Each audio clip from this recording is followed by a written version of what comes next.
মই হাগ্ৰামা নহয়, হাগ্ৰামাৰ দল চলোৱাটো ৰজাৰ নিচিনা চলাইছিল। আমাৰ অসমৰ ক্ষেত্ৰত বিশেষকৈ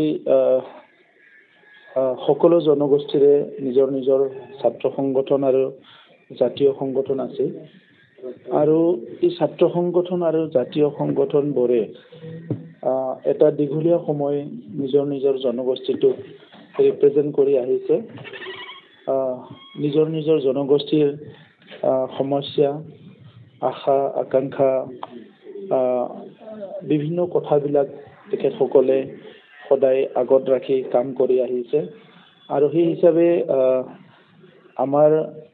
অঞ্চলটো বিভিন্ন ইছ্যুবিলাক জনাৰ কাৰণে আৰু সেইবিলাক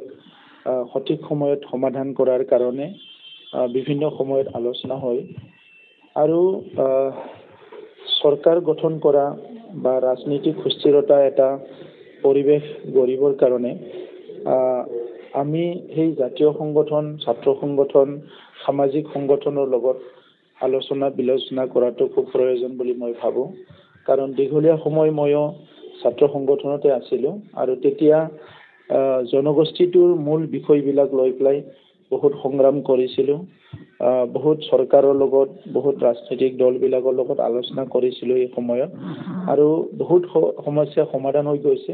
কিছুমান সমস্যা ৰৈ গৈছে। আৰু সেইকাৰণে আজি আমি অনুভৱ কৰিছোঁ যে তেখেতসকলৰ কথাটো শুনাটো উচিত। আৰু তেখেতসকলৰ আশা আকাংক্ষা দুখ বেদনাবিলাক আমি সকলো শুনিব লাগিব। আৰু সেই জনগোষ্ঠীবিলাকে যিহেতু আমাৰ কনষ্টিটুৱেণ্ট, সকলোকে লৈয়ে আমি বিটিআৰ অঞ্চলত বসবাস কৰি আছোঁ। সহবাসস্থানৰ কাৰণে এটা শান্তি সম্প্ৰীতি, মিলা প্ৰীতি আৰু সুস্থিৰ এটা পৰিৱেশ গঢ়াৰ কাৰণে আমি একেলগে ভাৱ বিনিময় কৰি আগুৱাই যাব লাগিব। মই ধন্যবাদ জনাইছোঁ আমাৰ জাতীয় সংগঠন, সামাজিক সংগঠন, ছাত্ৰ সংগঠন সকলোৱে আমাৰ লগত থিয় দিছে। আৰু আমিও চেষ্টা কৰিছোঁ যে যদিও কাউন্সিল চৰকাৰ এটা ক্ষুদ্ৰ চৰকাৰ হয়, তথাপিতো কেন্দ্ৰীয় চৰকাৰ আৰু ৰাজ্য চৰকাৰত মিলি পেলাই আমি যিহেতু কাম কৰি আছোঁ, সকলো জনগোষ্ঠীৰ সমস্যাবিলাক সমাধান কৰিবলৈ এটা প্ৰয়াস আমাৰ সদায় থাকিব। আৰু আজিৰ সময়ত মই খুব এটা কনফিডেণ্ট এটা ফিল কৰোঁ, কাৰণ প্ৰধানমন্ত্ৰী নৰেন্দ্ৰ মোদী ডাঙৰীয়াই সকলো জাতি জনগোষ্ঠী, সকলোৰে ভাষা সংস্কৃতি ৰীতি নীতি জীয়াই থকাটো বিচাৰে। আমাৰ অসমৰ মুখ্যমন্ত্ৰী ডাঙৰীয়াই সদায় নিজে এটা প্ৰএক্টিভ এটা ৰল থাকে, সকলো ছাত্ৰ সংগঠন, জাতীয় সংগঠনৰ লগত সময়ে সময়ে আলোচনা বিলোচনা কৰে। তো সেইকাৰণে বিটিআৰ অঞ্চলতো মই আশা ৰাখোঁ অনাগত দিনত এই সমস্যাবিলাক স্থায়ী সমাধান কৰিব পাৰিম। আৰু ইতিমধ্যে আমি ভূমিৰ সমস্যা, বিভিন্ন সমস্যাবিলাক সমাধান কৰা ইতিমধ্যে বহুত আমি আগুৱাই গৈছোঁ। সেইকাৰণে সকলো জনগোষ্ঠীৰ সমস্যাবিলাক যিমান পাৰোঁ সমাধান কৰিবলৈ আমি চেষ্টা কৰিম। আজি যি আলোচনা কোকৰাঝাৰ লোকসভা সমষ্টিৰ কেন্দ্ৰবিন্দু থাকিব নে অন্যান্য? বিশেষকৈ আমাৰ দুটা সমষ্টিত ইয়াত কথা আলোচনা হৈছে, দৰং ওদালগুৰি আৰু কোকৰাঝাৰ। কাৰণ বিটিআৰৰ এই দুটা সমষ্টি আহি লোকসভা সমষ্টি, গতিকে আমাৰ সংগঠনবোৰে ইতিমধ্যে মনটো থিৰাং কৰিছে যে NDAৰ লগতে থাকিব। কাৰণ কেন্দ্ৰীয়ত NDA চৰকাৰ, ৰাজ্যত NDA চৰকাৰ আৰু কাউন্সিলতো আমাৰ NDA চৰকাৰ আছে, বিজেপি UPPL। গতিকে সকলোৱে NDAৰ লগত থাকিব আৰু একেলগে কাম কৰিব। সেই হিচাপে আমি এই দুইটা সমষ্টিত বহুত ভোটত আগতকৈ বহুত ভোটত বিজয়ী হ'ব পাৰিম বুলি আশা কৰিছোঁ। লোকসভা নিৰ্বাচনত প্ৰাক মুহূৰ্ত বুলি মই ভবা নাই, কিন্তু এটা চক্ৰ বা এটা তেনেকুৱা চিন্তাৰ এটা ছেকশ্যন এতিয়াও আছে, চব শেষ হৈ যোৱা নাই। এটা অঞ্চলত, কোনোবা এটা অঞ্চলত দীঘলীয়া সময় এটা অস্ত্ৰৰ যেতিয়া কিবা এটা এক্টিভিটি হয়, এইটো এটা সংস্কৃতিৰে ৰূপান্তৰ হয়। সেইকাৰণে আমি সেই সময়ত মই যেতিয়া এপছুত আছিলোঁ, বিভিন্ন দল সংগঠনৰ লগত কথা পাতি অস্ত্ৰমুক্ত এটা সমাজ গঢ়িব লাগে বুলি 2009 চনৰ পৰা এটা সংগ্ৰাম আৰম্ভ কৰিছিলোঁ। আৰু আপোনালোকে মেইনলি চিৰাং ডিষ্ট্ৰিক্টৰ সাংবাদিকসকলে ইয়াৰ এটা সাক্ষী আছে। চিৰাং ডিষ্ট্ৰিক্টৰ য'ত আমি এণ্টি টেৰৰিজিম ডে পালন কৰোঁ,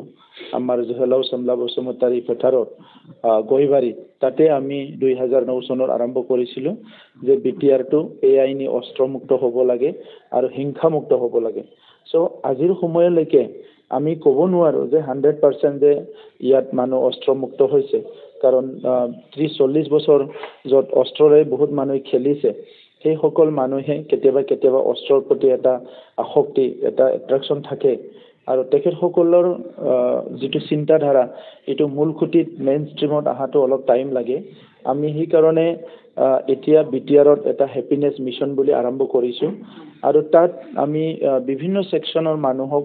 ৰিকনচিলিয়েশ্যন কৰাৰ কাৰণে তেখেতসকলক মূল খুঁটিত আনাৰ কাৰণে মূল খুঁটিটো মানুহবিলাক ব্যক্তিগতভাৱে আহিলে মানসিকভাৱে মূল খুঁটিত আনাৰ কাৰণে বহুত চেষ্টা ৰখা হৈছে তো মই এই যিটো চিটুৱেশ্যন হৈছে এইটো মই চোৱা নাছিলোঁ এনিৱে আমি সকলো সজাগ হৈ থাকিব লাগে এনি টাইম আৰু সেইকাৰণে আজিৰ আমাৰ সকলোৰে দায়িত্ব আহিছে বিটিআৰখন সাষ্টেইনেবল পিছৰ কাৰণে স্থায়ী শান্তি গঢ়াৰ কাৰণে তেনেকুৱা চিন্তাধাৰাৰ কোনোবা ব্যক্তি তেনেকুৱা কামৰ লগত কোনোবা জড়িত হ'ব বিচৰা ব্যক্তিসকলক আমি মটিভেট কৰি মূল খুঁটিলৈ সমাজখনে কি বিচাৰে সমাজৰ মূল ধাৰাই কি বিচাৰে ইয়াৰ লগত তেখেতসকলক জড়িত কৰাব লাগিব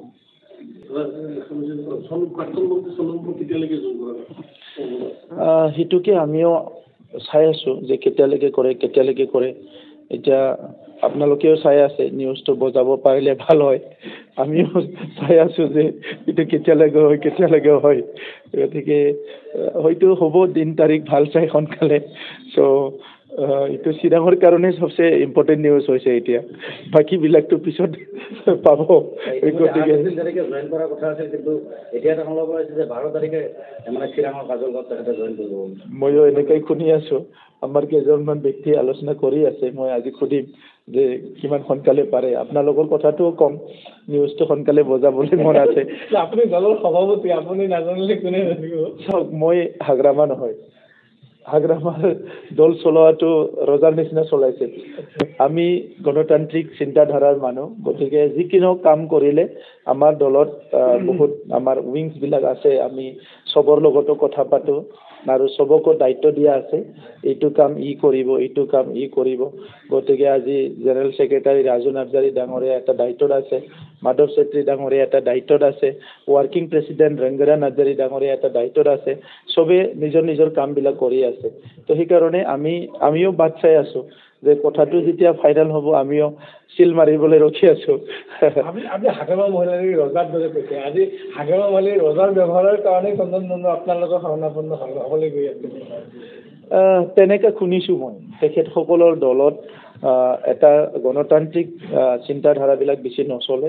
হাগ্ৰামাই যি কয় সেইটোৱে হয় হাগ্ৰামা ডাঙৰীয়াই মানে যাক মৰম কৰে সি মানে বহুত মৰম পায় হাগ্ৰামা ডাঙৰীয়া যাক বেয়া পায় সি মানে বহুত কষ্ট পায় তেনেকৈ কথাবিলাক শুনি আছোঁ সেইকাৰণে দলৰ পৰা ওলাই আহিছে আৰু ওলাই অহা মানুহবিলাক কৈছে যে দলত গণতন্ত্ৰটো নায়ে ডেমক্ৰেচি বোলা একোৱেই নাই কোনো একো ক'ব নোৱাৰে আনপিনেদি তেখেতসকলৰ দলত ফিউচাৰ পলিচিৰ ওপৰত একো ডিছকাশ্যন নহয় প্ৰেজেণ্ট কথা একো ডিছকাশ্যন নহয় খালি তেখেতে এটাই কথা জানে যে ইলেকশ্যন জিকিব লাগে সেই বুলিয়ে মিটিংবিলাক মাতি থাকে কিন্তু মানুহ ব্যক্তি হিচাপে চবে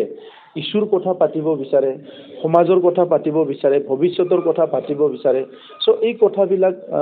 তেখেতে পাতিব নোৱাৰাৰ কাৰণে নাজানাৰ কাৰণে তেখেতৰ ফেড আপ হৈ গৈছে আৰু সেইটো নাম কি বাস্তে দলটো চলি আছে আপোনালোকে দেখিবলৈ পাব এই নিৰ্বাচনৰ পিছত মই যিটো দেখিছোঁ নাঙলৰ ছবি লৈ পেলাই ইলেকশ্যন খেলিব হয়তো আৰু মানুহ নোলাব তেখেত আৰু তেখেতৰ কোনোবা থাকিবও পাৰে ঘৰৰ মানুহ কিন্তু বহুত মানুহে আৰু নাঙলৰ ছবিত লৈ পেলাই ভোট খেলিবলৈ এই নিৰ্বাচনৰ পিছত আৰু নাহিব মানে বৰ্তমান নিজৰ গাড়ীত নুঘূৰে বৰ্তমান দেখা গৈছে মাৰুতি 800 ময়ো এইটোৱে শুনি আচৰিত হৈছোঁ 17 বছৰ চিফ হ'ল এটা দলৰ প্ৰেচিডেণ্ট তেখেতে মাৰুতি কাৰত ঘূৰিছে এইটো কি দেখাইছে এল্টো কাৰত ঘূৰাইছে না এইটো দুখীয়া বুলি ক'ব বিচাৰিছে নিজকে না এইটো সাধাৰণ মানুহৰ মই ফ্ৰেণ্ড বুলি ক'ব বিচাৰিছে না কি ক'ব বিচাৰিছে আজি হয়তো সৰু দলৰ তেখেততকৈ আৰু সৰু দলৰ নেতাও ইনোভাত ঘূৰিছে বা স্কৰপিঅ' বলেৰত ঘূৰিছে কিন্তু তেখেতে কিয়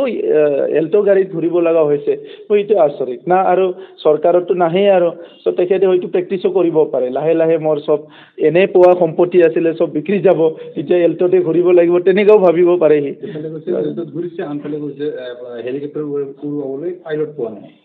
তেখেতৰ কথাবিলাক আৰু ইমান এনালাইচিছ কৰি আপোনালোকেও টাইমটো নষ্ট নকৰিব ইমান সুন্দৰ ৰঙালী বিহু আহি আছে ইফালে আমাৰ পবিত্ৰ ঈদ আহি আছে ৰমজান মাহ আৰু ইফালে আমাৰ ডাঙৰ এটা উৎসৱ ইলেকশ্যন আহি আছে গতিকে হাগ্ৰামাৰ এইবিলাক উল্টা পুল্টা কথাত ইমান মূৰ ঘাবালে আপোনালোকে ভাল নিউজটো বজাব পাহৰি যাব